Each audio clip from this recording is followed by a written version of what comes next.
connections are spinning up. We are going live simultaneously to YouTube and LinkedIn. We also have our Hearth studio with 10 people already. Welcome as you guys filter in.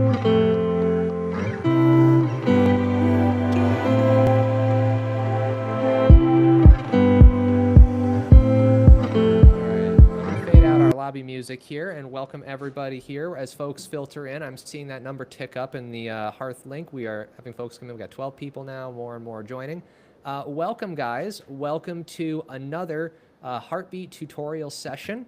As always, I'm Mike. I'm the head of marketing, and this one's not about me. This one is about bringing in an expert in the space to teach us things, help us build better communities, and elevate our community business game.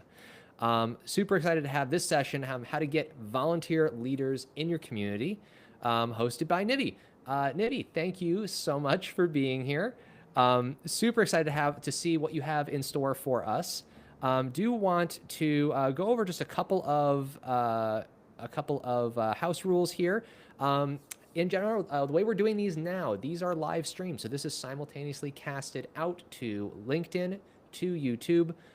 If you guys are here through the Hearth, you also have a studio link there. You guys can join in on the live stream chat. If you can, please drop in where you're from. I'm seeing hello from Switzerland, hello from Los Angeles, London. We've got a global audience here today. This is super exciting. I can see chats no matter what platform you're on, so pop them on in there. We got Toronto in the house. We've got Scotland, awesome. Washington State, amazing global coverage here, awesome. All right. So general house rules, obviously us up on stage, we are on camera. Those who are attending either through the social platforms or through our studio room, you guys are going to be involved intimately through the chat. If you're in the studio room, you'll notice that you have an option to call in. There should be a button on the UI for you to do that if you want to voice a question to us. Nivi's let me know that we're going to be just doing some rapid fire conversation here through the chat. And then if we want to go deeper, we'll have a Q&A towards the end. I'm going to double check here. It looks like music issue. I made sure that stopped. I thank you so much for speaking up in the chat, Andy. Let me know if that fixed it for you. Appreciate that. All right. And so as always, if you've got questions, drop it in the chat. If you have general courtesy is always a good thing and appreciate it here. We're all learning together. There are no such thing as somebody who is not a beginner in some area. But today we have Nivi, and she is not a beginner when it comes to getting community members to become volunteer leaders and help you grow your community. So if I were to give a little bit of hype here, a little bit of heartbeat love. So for the next 30 to 45 minutes, Nivi is going to school us in how to do this right. You are the founder and executive director of the Soapbox Project, an environmental justice organization that creates joyful community resilience spaces to heal our climate anxiety and loneliness through connection, learning, and action. That is a mission statement, a beautiful sentence. You work, speak, and write at the intersection of sustainability, corporate engagement, and community building. Nivi, you've been featured by the New York Times, Washington Post, NASDAQ, Forbes, Grist. I need to inhale. This list is so long. And before founding the Soapbox Project, Nivi worked with companies like Accenture, Google, Facebook, and the Bill and Melinda Gates Foundation, where you specialized in employee-driven impact. And in addition to your work as a founder, as if all of that's not enough, you supercharged community strategy for impact-aligned organizations, specifically focused on gender equality and climate justice. And when you're not working on social change, you can find her in Seattle reading 100 books a year, baking sourdough, and karaoke-ing with friends. I need a bio like this, so I'm going to just take that and I'm going to turn that into a template. So thank you. I need that. Goals is what I have to say. Awesome. The secret awesome. to So the purpose. reading 100 books a year is they're like all trashy romance novels. So hey, everybody's got a flavor, right? No judgment here on that. Awesome. All right. So the purpose of this session is to have attendees learn how to identify, activate, and grow a volunteer leadership pipeline so that you can build a thriving, self-sustaining community with diverse leadership and shared responsibilities. And it looks like specifically you're targeting community leaders who have already built a community, or especially folks who are in an in-person or have in-person or hybrid components to their community element. what did I miss and what can we look forward to? Or if you gave us the one sentence overview, what's the most important thing we get to hype up and be excited about today? You didn't miss anything. I think the most important thing for everyone listening is I'm not going to give you advice that takes up all your time, because I think one of the biggest things is just we are one person doing 20 jobs. So I'll just add that in on my goal is to make this practical and fit within your doing 1 million things at once. And a really helpful thing to kick it off is just if you all want to share a little bit about your community in the chat, that would be awesome. Like I would want to know what is it that you do, and then what formats do you build the communities in? Is it live Q&As like this one? Is it in person? Is it a annual circus? All of the above. So awesome. So yeah, if you guys drop in the chat, just give us a quick little 2-word summary. Is it like live engagement, IRL meetups? Is it all async connection? Of those 3, is it asynchronous, live meetup, hybrid? Where are you guys falling with your communities? Would love to see that in the chat. As they filter in, I just want to put this first question that came in just for context for you is choosing the right moderators when they don't have a med I'm assuming background. that has to do with like an actual, that's one of the reasons I wanted to know what communities people run. Yeah, get a little more context here. Okay, Yeah. so we've got, let's see, we've got, Michelle's got parent of late teens workshops and async chats sharing resources. Andy has IRL friendship making. Jess has async right now, want hybrid. Okay, so we've got a desire to move that way. Oh my gosh, creative weirdos. Oh yeah, I'm gonna put this right up here. Creative weirdos make money, make art, and make change. I love that. Okay. And then Jess is a rare disease group. She added additional context there for us. And then we have a hybrid from Karen, which is a crochet educational community. Suzanne also wants to help her church build an online forum. It looks like Kim has got hybrid online. Yes, we've got a mix. We've got a mix of live and async online, personal transformation, novel writers in here. Yeah, so that gives you a sense of Love it. Around the world on different niches for sure. Love it. I saw someone put, I don't know what live and async means. Totally. Thank you for saying that. Please Jargon do. is annoying when you don't know what it means. I'm thinking of live as something like this, where we're communicating synchronously at the same time about content. Asynchronous could be more of a forum where you're asking a question, and it could be 24 hours later where you get an answer. Basically, are you doing things at the same time as other people or at different times? And IRL is in real life. Yeah. Offline. No worries. Hey, you know what?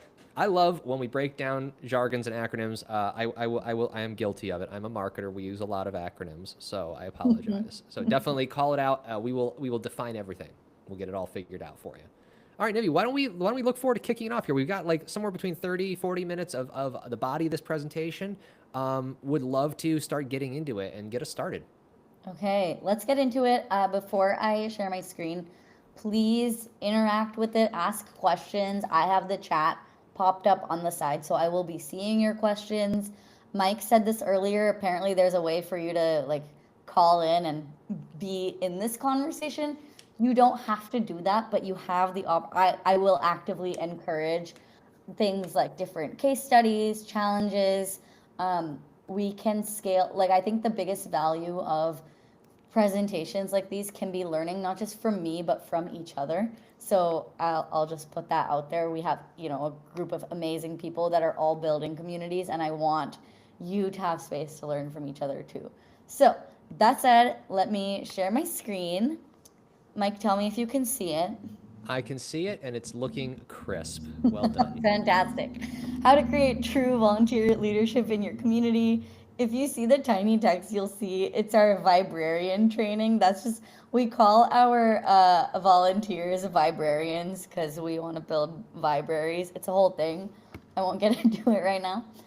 A little bit about the organization that I run. Mike already gave an awesome intro, but really our vision is to create healthy, joyful, resilient communities. And we want to do that by creating joyful social spaces for collective change.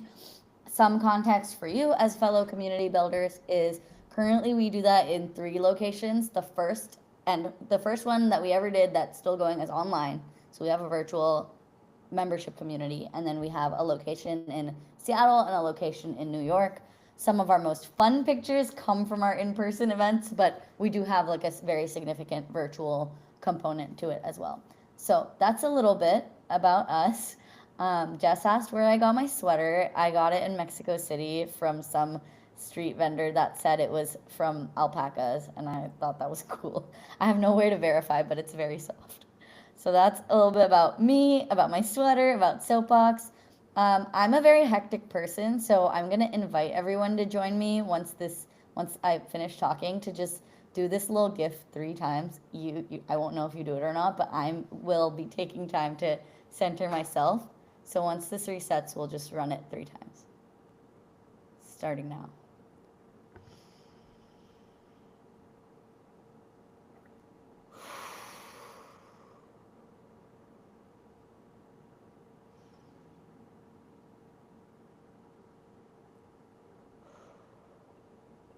Last one.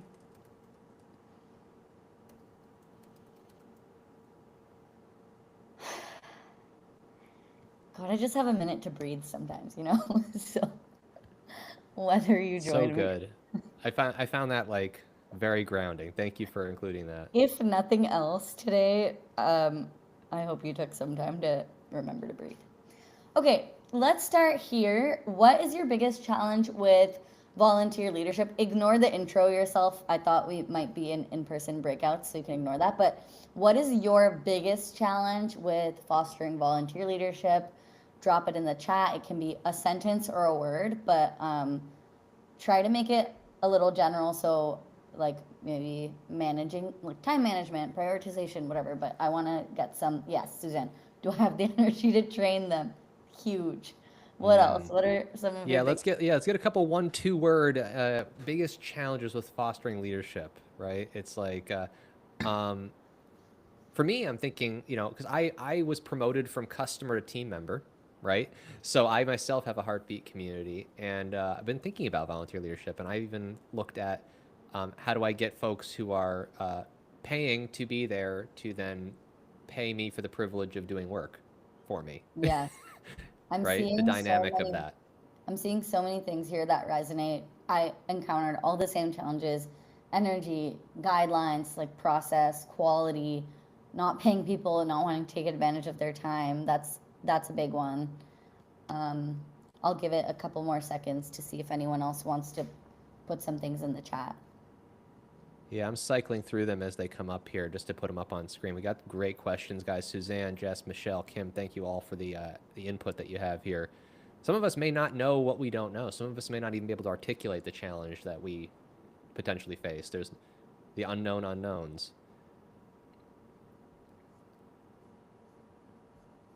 Okay. Oh, and we have a technology challenge as well. There we And are. as we move through this, just like continue noodling on this. We can always come back to these questions. I wanted to tell you a little story that really exemplifies great volunteer leadership versus terrible volunteer leadership, and why it can feel so energy draining. So to preface, I'm about to brag so hard about the Soapbox volunteers because they're awesome. So we have great volunteers. But last summer, I was hosting a event for Pacific Northwest Climate Week. And we were working with a team of volunteers that weren't Soapbox volunteers, like just general people that signed up and volunteered for stuff. I was setting up the event, and I was asking this one of the volunteers, I was like, hey, can you get me a Sharpie? And this person goes, oh, I don't work here. And I was so confused. I was like, wait, aren't you volunteering here? And she was like, yeah, but I don't know where the Sharpies are. Like, I have no idea where to find them. And in the time it took for her to explain that sentence, the Soapbox volunteers like went around the room, found some Sharpies, found some sticky notes, labeled the food, like did all of the things. And that was the moment that I realized that something is working about our volunteer process. And so starting like 6 months ago, I made a very careful effort to distill this. So today is hopefully going to be some things that I've learned about like why are some volunteer groups amazing and why are some a little bit dysfunctional. On the theme of the Sharpies, last night we were hosting an event in Seattle, and I was calling out different themes for each table. And by the time I was done, magically on little tables, like little table signs appeared on each table with the table themes. And so I just think like one of the things that I really want to communicate here is I know it takes so much energy to decide how to manage like a whole team. Like volunteer management is such a huge task. And when you do it right, or when you do it well, I won't say right, there's so many ways to do it right, but when you do it well, you can have absolute magic occur in your community. So if you're in the first Sharpie camp and you're like, my volunteers suck, don't worry. They probably don't suck, and it's probably something that we can all do to improve communication. So that's my little Sharpie story. I want to start also with giving you some context on what our volunteers do. I suspect there will be a lot of overlap. So if someone is volunteering online or remotely, these are people that come speak at our community. These are people that uphold some of the rituals. So we have like a monthly wins sharing thing that was actually completely created by one of our members that has started becoming a volunteer. They create process for us. They help us with PR and partnerships, fundraising. You might find some of these overlap. In person, our volunteers do literally everything from helping secure speakers to cooking the food. That's what you're seeing on screen, designing activities, which can be done in person or remotely, doing art, doing music, like everything. But before I say more, I'm curious to know, like, what are some current or aspirational volunteer roles that you have in your community? Where do you already have volunteers, or where do you want people to volunteer? All right, let's see. Yeah, if you guys, this could be whether you're doing it now, you tried it, and then you kind of put pause on it, or if you one day would like to introduce these roles. Let's see, we have, Andy's got hosting social events. Michelle has aspiring, generating conversation in the online community. We have, that is true, we have volunteer facilitators for our interest groups in the Hearth. I'll make a note on, put that up here. And then, let's see, facilitating lab times where everyone is working together on their projects. Kim adds helping onboard people in membership and supporting in-person events. Christy's dropped in here. Volunteers currently running yoga, meditation, and peer critiques so far. That's awesome. Francisco in the future as ambassadors of the community, an ambassador role. That's cool. And then Jess popped in here, moderating live online events. Other than that, no clue, but I know I just can't do it all by myself. And isn't that the truth, right? All right. Also, yes, we just have agreements with Jess. Yeah, so Christy agrees with Jess. Yes. Okay, so we've got people who can't do it alone is a big one. Yeah. Yeah. Okay, so let's kind of let's talk about. So what we're gonna do today, we're gonna talk about a central challenge that I have already said a little bit before, but like, what is the central challenge of fostering volunteer leadership and a culture of leadership that is not you?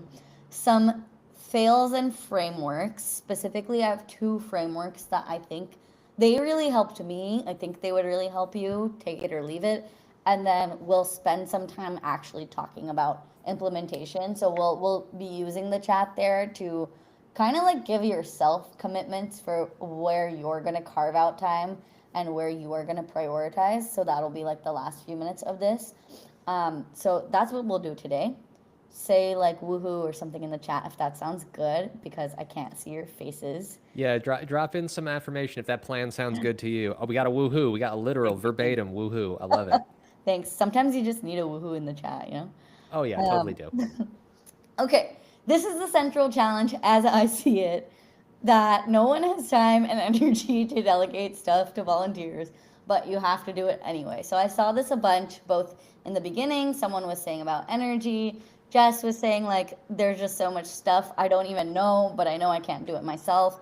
And I think that this is like the big challenge of we all I will say I think that we all know that we all know that many hands make light work in theory, and I know that it feels like a lot of work to figure out what those many hands should be doing.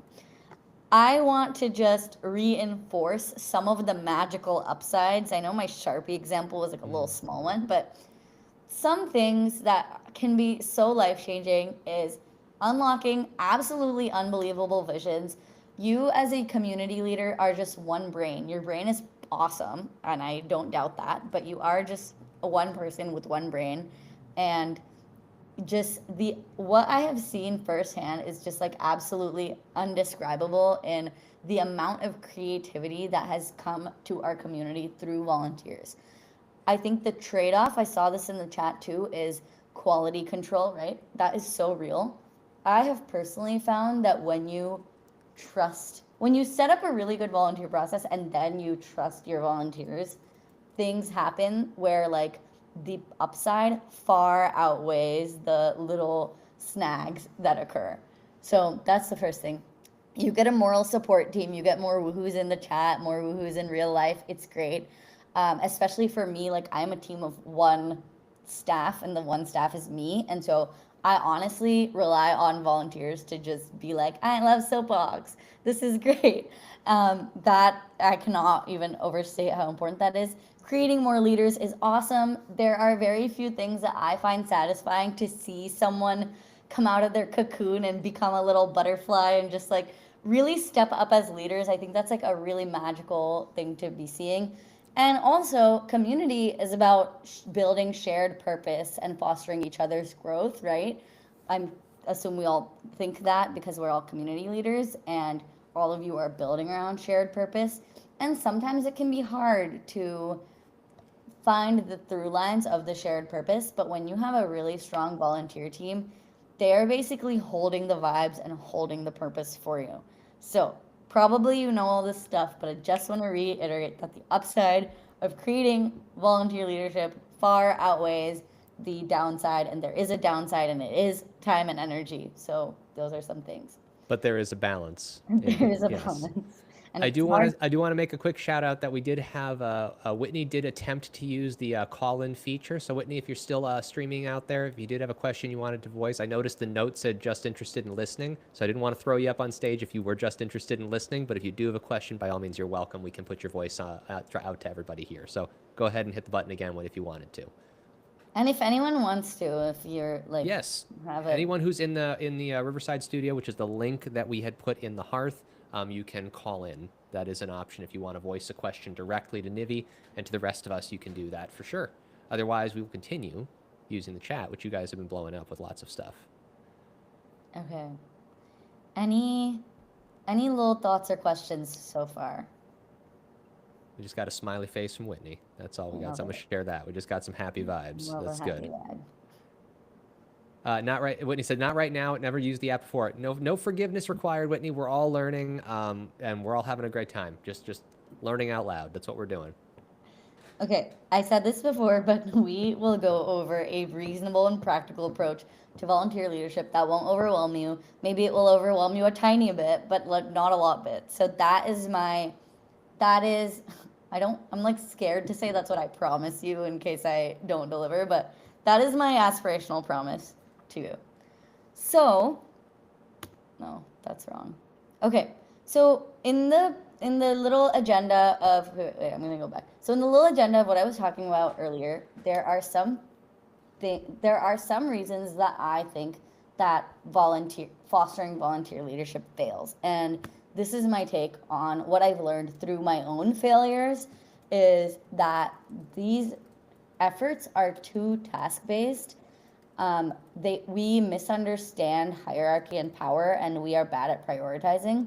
I'll say a little bit more about all of those things, but I learned, even through watching the chat, a lot of our challenges around volunteer leadership and the roles we see are very, very task-based.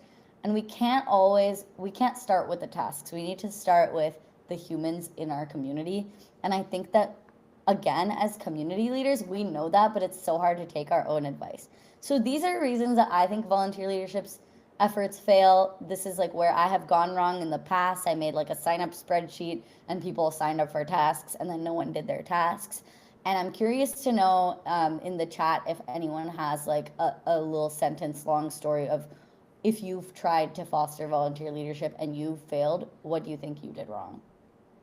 Yes. Did anybody learn the hard way? Is the way I like to look at failures. It's learning, and the tuition was failure, and that's just part of what it is. I do want to make a note here. We have people who are asking if it will be recorded because they may have a conflict but don't want to miss a minute of it. So we already have drawn people in. I wanted to make sure you saw that, Nivi. And yes, it will be recorded. This is live streamed out to YouTube and LinkedIn, and then the recordings will also be published there as well. But yes, if you guys have a question, a statement of something you tried and didn't work, and it didn't work, it can be short. It can just be a couple of sentences. We'll ask questions for clarity. I don't want you to feel incumbent on putting in a paragraph in the chat. Also, you can also call in if you're in the main studio link from the Hearth community. If you wanted to share it verbally, and we'll be here and we'll support you in that way too. This is also a really good one to call in if you want to share a little story of like what you've tried, because I think that the first thing is we need to normalize, like even me coming here, I think I'm a good person to speak about this topic because it's been so hard. And before figuring out what I've figured out, I have done so many things wrong, and I think it's important to normalize that. Yeah, I'm seeing like lack of sense of connection and following up, accountability, having expectations, finding it hard to set expectations when people are being so generous with their time, held too much control. These are so real. Some more things that I've encountered is like I've been afraid to ask people of stuff because I don't want them to burn out. The quality control thing in the beginning. So those are some things.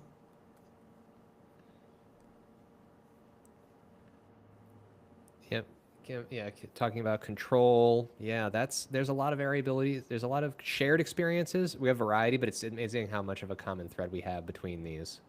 Yeah. Okay, so the first thing I want to use diagrams that many people have probably seen before, because what I don't want to do today is I don't want to give you like fully new everything, okay? This is from Atomic Habits. So many people have read Atomic Habits. So, we have to treat people as people. Again, I know that this sounds very obvious, but it's hard to like internalize the things we know we should do. James Clear and like a lot of behavioral scientists talk about how to shape processes and outcomes, we need to build identity. And that really comes from like knowing what people's identity already is and where they want to be through growing in your community. So, if you are a community of health practitioners, maybe like part of the closely held identities is I am someone who takes care of myself, or I am someone who takes care of others. So I think that like volunteer leadership, the conversation has to zoom out a little bit and really start with like, do I understand the people in my community, and do I understand the main advocates that are in my community? Sometimes we call them super users. Sometimes there's like lots of names for people that are highly engaged, but how do they see themselves, first of all, and how do they see themselves fitting into the community? I think that's like a really important conversation before we even talk about, great, like how do you keep people accountable? Because if you understand what motivates people and how people see themselves, that will clear up a lot of your own hesitation. Like if your volunteer's identity is I'm someone who gets things done, you don't have to hesitate about following up with them because they pride themselves in this. So really just like taking time to get to know your volunteers. And again, I know things like I know every minute is precious, but I think this is like such an important step that often gets skipped. One framework that might be new that I want to share with you because it changed my life. I only learned about this like 2 months ago, and it already changed the way we do our whole volunteer training is, okay, treat people as people. Easier said than done, especially if you don't know them that well. They're like volunteers you met on the internet. They're your members in your community. This framework is called the 6 Working Geniuses. The reason that I love this framework is it's not a personality test. It doesn't require, you don't need to know stuff about this framework. It just corresponds to the phases of a project. So in every project, first there's wonderment, like what is the problem?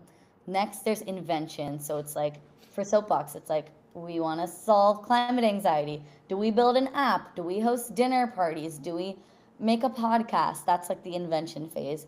Discernment is then evaluating out of all of the ideas, what should we do? Galvanizing is around rallying people towards that. Enablement is, okay, hey, I'm down to help. I see you want someone to edit the podcast. And then tenacity is getting it over the finish line. So these are like the 6 stages of project. And the idea of this framework is that every person, like in the world, every person, you have 2 working geniuses. And these are things that you love doing and that you're good at.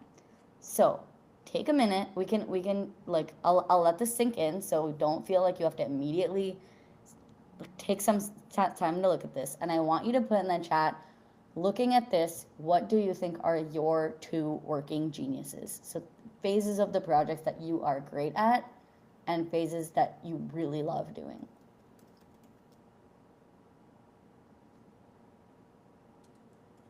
I'm going to play along too, because this is just too fun to not. Yes, play along. And we'll just pause for a bit, because I think people need some time to chime in. Yes, we do have some already coming in, people who could identify right away. We have put up on screen here Michelle with invention and discernment. We have Terika with tenacity for sure. I will put my own answer up there. I said invention and tenacity are mine. Our head of product, Nick, invention and discernment. Awesome. It's a good one for a head of product.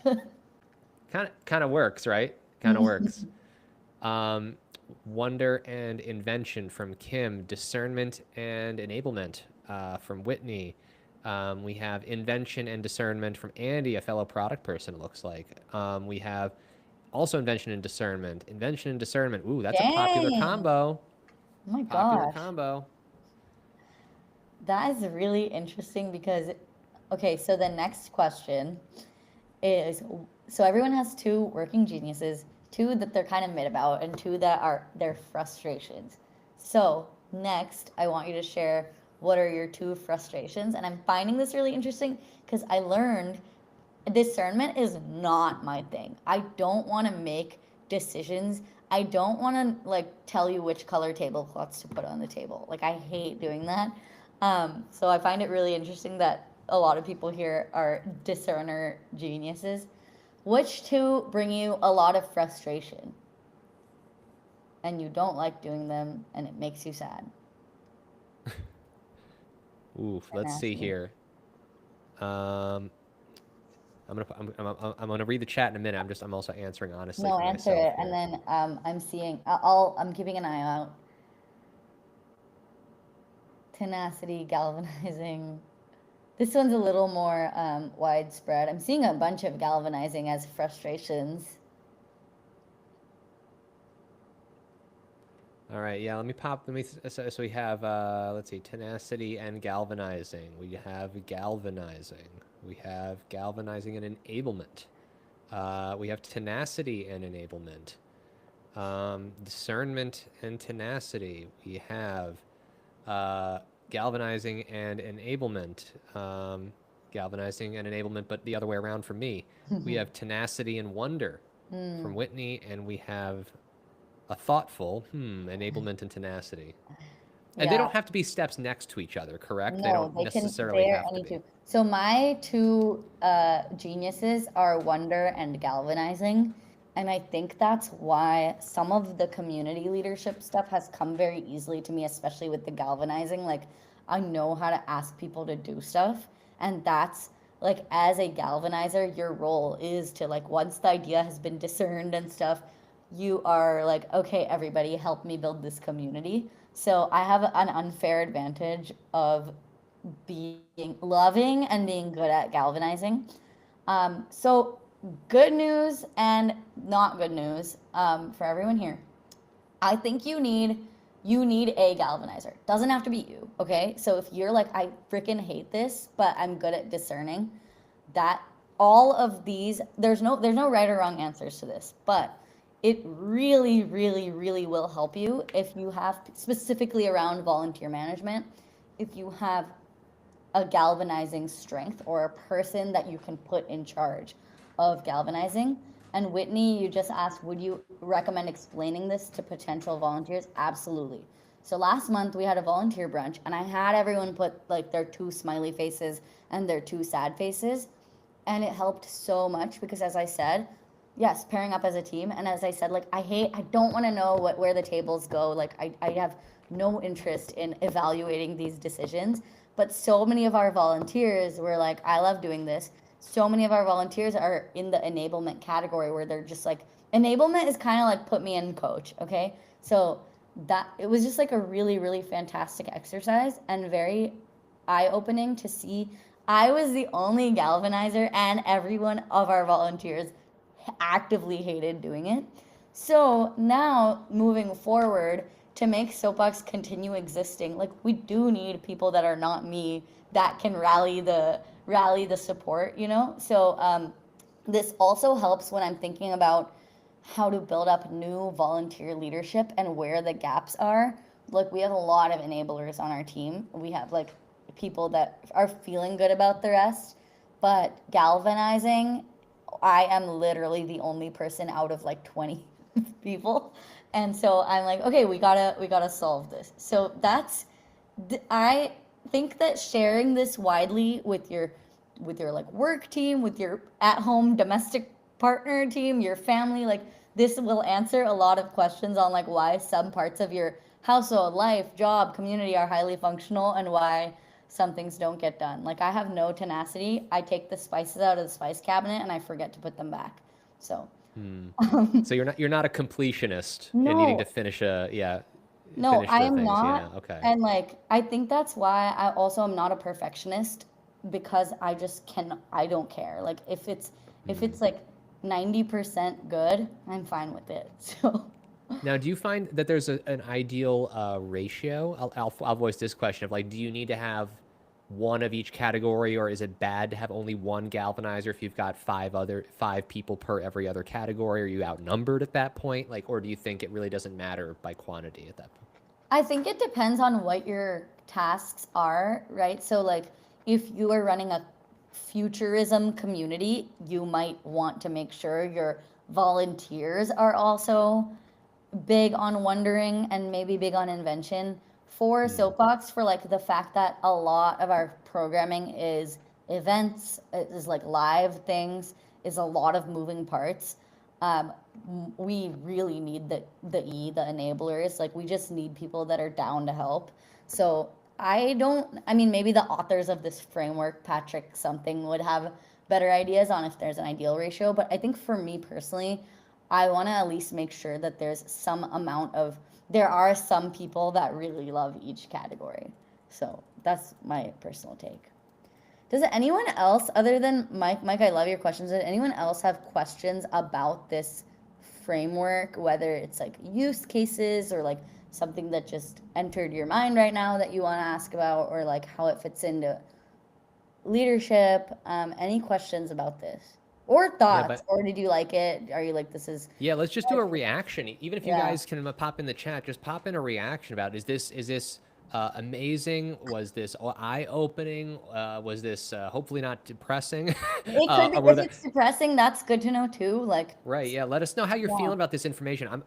I will voice that I'm finding it I love frameworks that help you unpack and understand how people work well together. And I think Yes. this is extremely actionable because the stage that my community is at is, I'm a community manager. I'm a one-person army with running it. But I have people that are already kind of embodying this elevated interest. And so it's interesting to know what might complement me to create a more complete management style. We do have people here. Let's see. So, Tarika, clarity about who people are is essential. Yes. Absolutely. Christy voiced kind of obvious after the fact. Isn't that true about wisdom, where you're like, well, no, of course. And how did I not know that before now? I totally relate to that feeling. This is really helpful. And we do have a question. Who is the author that brought this concept to the world originally? Patrick something. It's called The Six Working Geniuses. It's a, oops, I spelled genius wrong.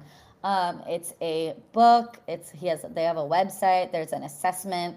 I did not take any of the assessments because I looked at this and I was like, I know which ones are mine. But it sounds awesome to explore. So yeah, it's I Patrick and his found last name starts with L. Lencioni. Yeah, I'm gonna put that right in the chat here for everybody else. yeah. Patrick Lencioni, the 6 types of working genius.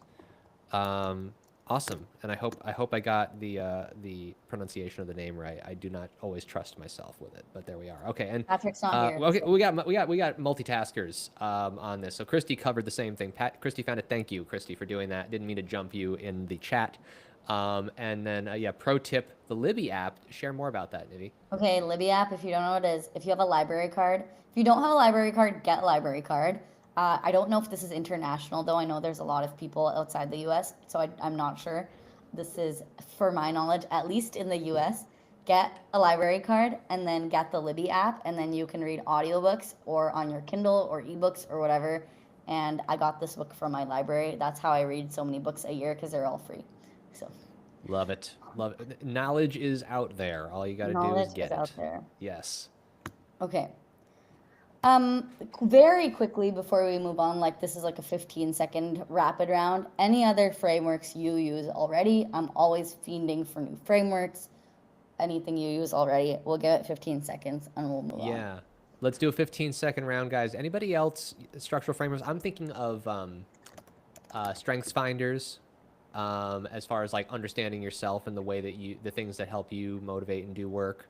I'm also thinking about, this was something I took in my more corporate era, was the predictive index, which is to try to gauge how does, what sort of environment do you work in. And apparently my insight that I learned about myself through the survey was I have relatively little respect for the status quo and I'm more interested in affecting change in the future. And I was like, oh, that explains a lot. So yes, let's pop up some of these things here. Let's see. 4 tendencies was one that you shared, Nivi. Human design was one that Whitney brought up. And we do have some love for the Libby tip that you shared. Libby's great. Okay, so the 3 frameworks that we use in our volunteer everything is the working geniuses that we just went over, the 4 tendencies, which you can explore on your own, and then the last one is love languages. And I always want to pick frameworks that are so simple that you don't need an assessment, that you can just look at it and be like, this is me. So the working geniuses helps identify people's leadership style and working style and like where they fit into a project.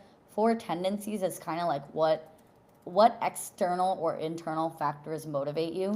It's again very simple. Love languages you've probably heard of. It's just like, how do you want to be shown love?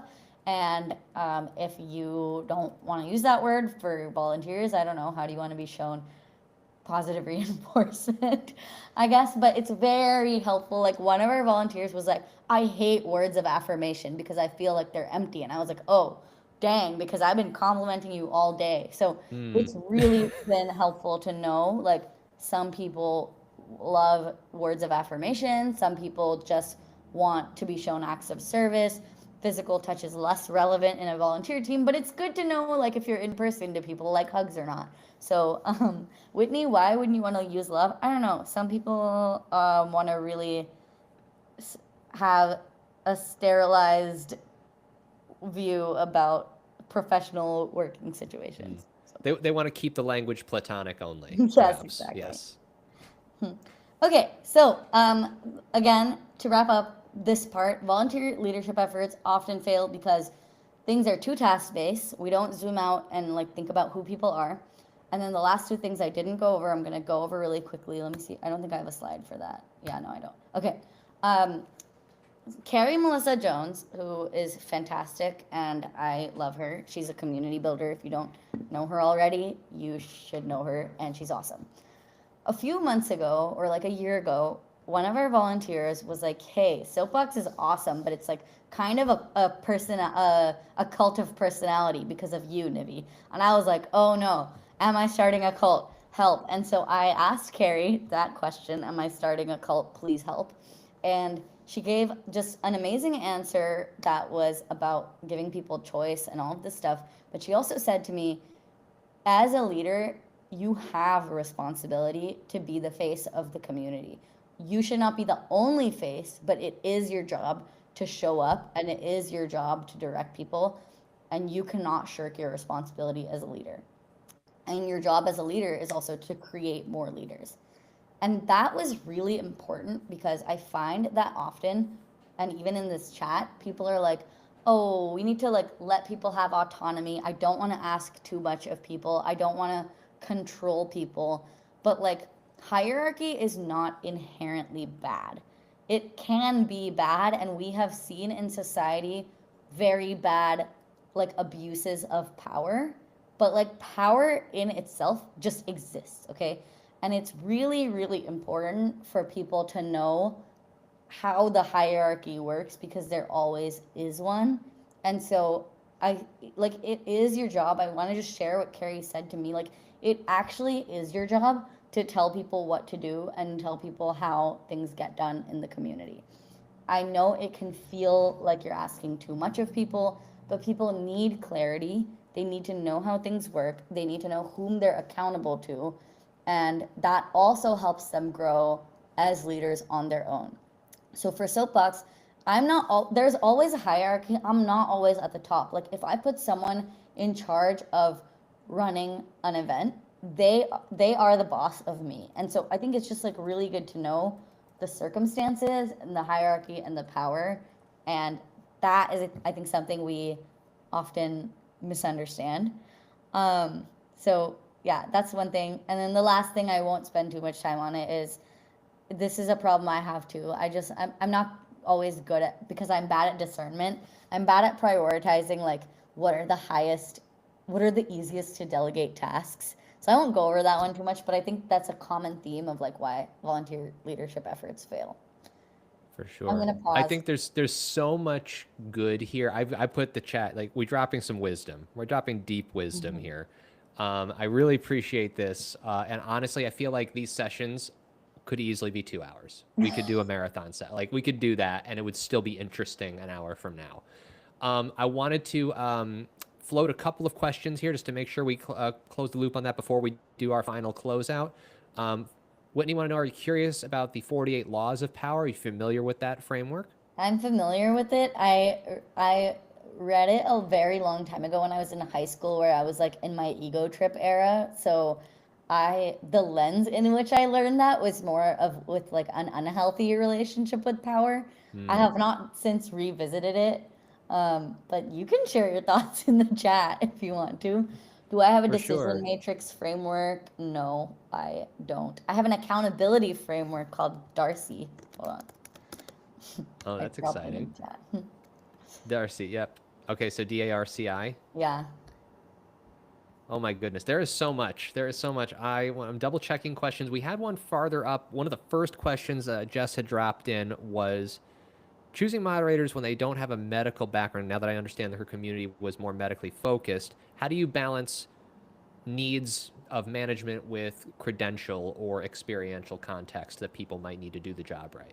Yeah. Okay, that's a great question because my last final stuff was just about implementing in your community. So I think I only have the summary.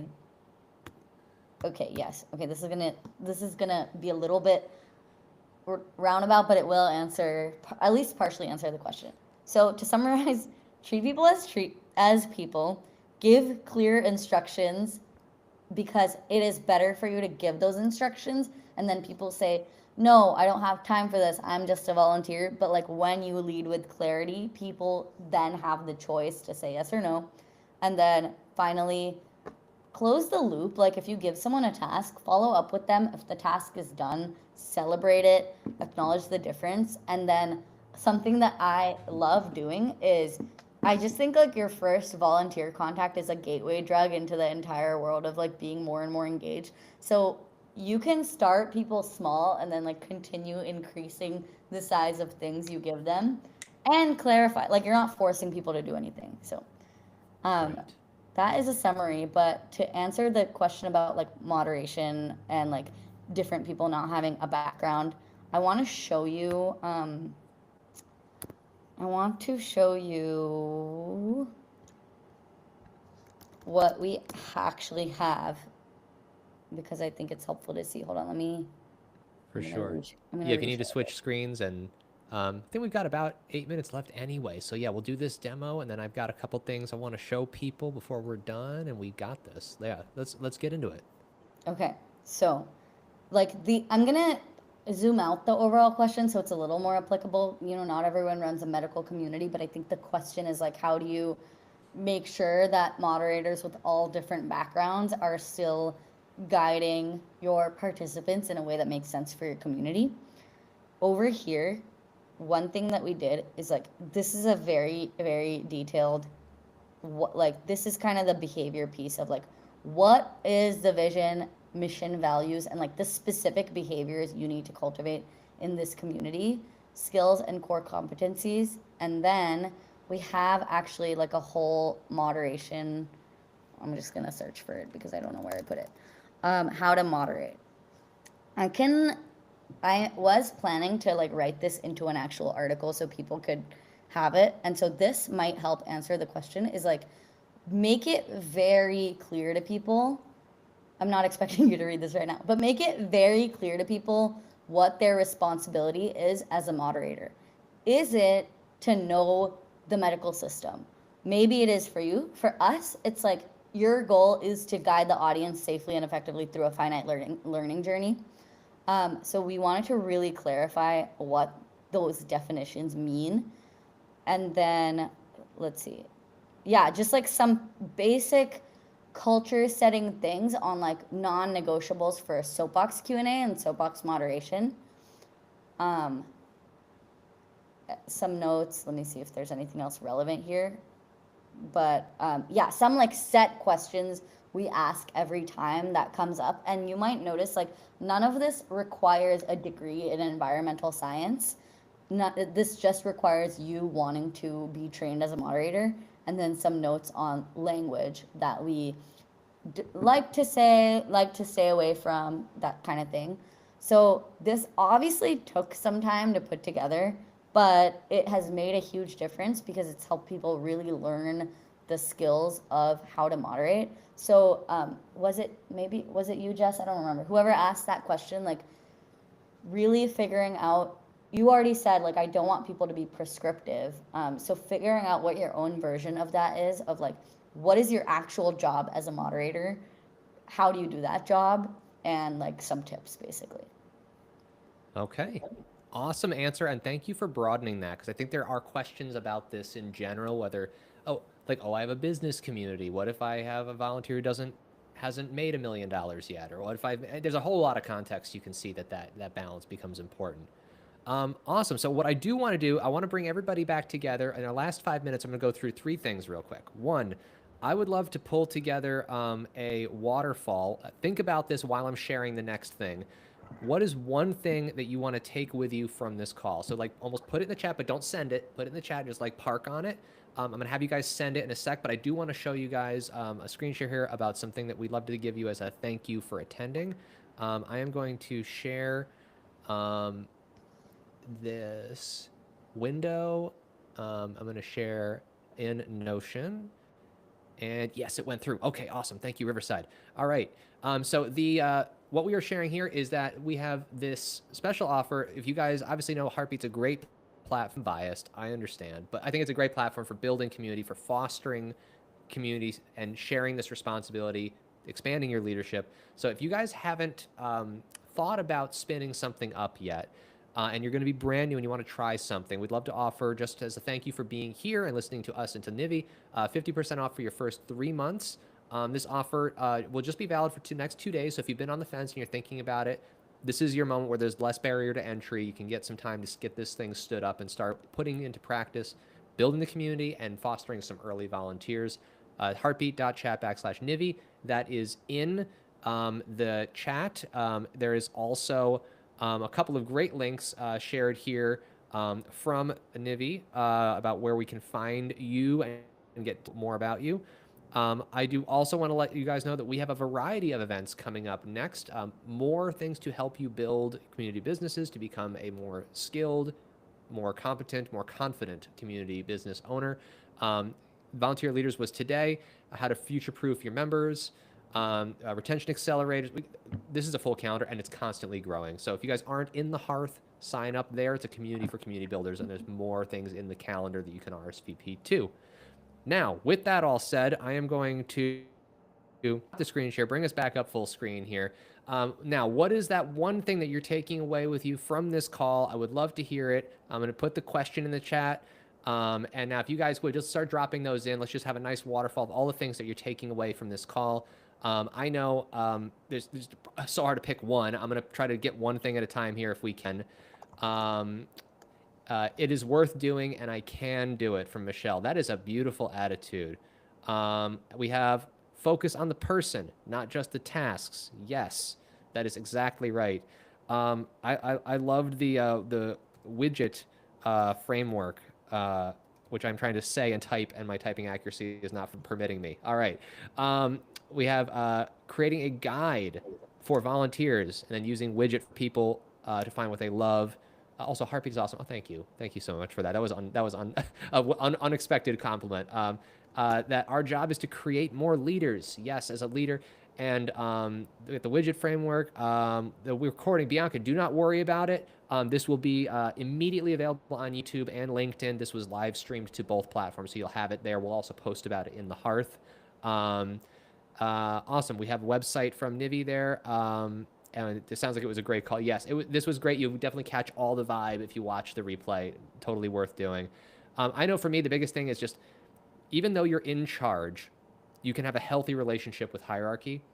And I always think about it when I've been a manager in my life, that I'm not in charge. There are people in my charge. And it just takes it to a service mindset. And that changes your relationship with it a lot. Yes, and we have the YouTube link shared in the chat for you guys. If you did see it there, Bianca, you can go ahead and grab it right there and go start watching from the beginning and then replay this. I wish we could go from the beginning. I wish we could do this for another 2 hours. This topic was excellent. Nivi, any parting thoughts you want to leave us with, things you want to share, emphasize, or bring up to the group before we adjourn? You can do it. And okay. Just, I would say this week or next week, commit to 1 hour. Just do, I don't care what you do with that hour, but for yourself, set aside 1 hour to do something around volunteers. So just make that commitment to yourself. I agree. It is about incremental action, right? So we can learn, we can grow, but action is how we change and progress and how we achieve growth together. So awesome tidbit. I know I will be committing at least an hour to working on this. I'm going to take that widget framework. I'm going to sit down and work on that when I'm not just knee-jerk reacting and co-hosting a show. Nivi, thank you. Thank you so much for being here. Where are the places people can find you? Socials, etc. Where are you at? Anywhere. I'm anywhere. I'm anywhere. Right. This is my name. I'm on LinkedIn, Instagram, all the things. You are all the things. You are in all the things and all the places. All right. Well, thank you so much. Thank you for bringing this lesson to us, for helping us all gain some skills and confidence in how we can use volunteerism to grow and not be the one-person army that oftentimes we become accidentally when growing communities early on. I'm grateful for you being here. It was exceptional. Thank you so much. And thank you to everybody else who attended this live. I appreciate you all for being here. We'll see you guys next time. Thanks so much. And have a good one. Thank you. And I will stop the stream. And great. Cool.